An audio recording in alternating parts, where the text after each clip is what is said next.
The word penmanship, a word unfortunately that is becoming a word used only in the past.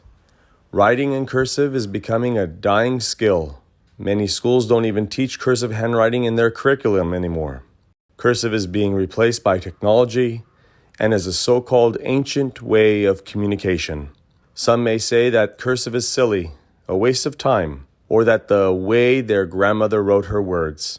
But for me, writing in cursive is a way to set yourself apart from others. It is a way for you to display your eye of detail, patience, and reputation on a piece of paper. When someone reads your handwriting, you will either be remembered as someone who has a great penmanship or someone who doesn't. When you physically write on a piece of paper, you trigger something in you that calms you and makes you focus.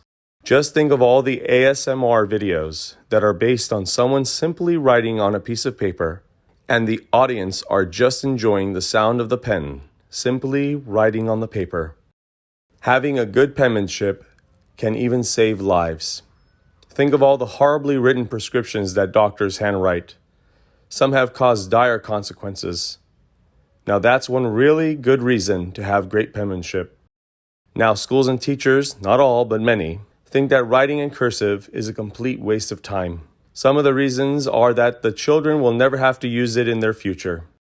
Cursive, I will admit, is almost like learning a whole new alphabet, but the children will definitely have to learn cursive. There are many reasons why they should know cursive. Brain development is one of them. There have been many government-funded studies on this topic that rated the use of cursive handwriting as advantageous to brain development, especially in a child's early development in school. If children do not know how to write in cursive, it would be assumed that they can also not read cursive. Now, where can that be an issue?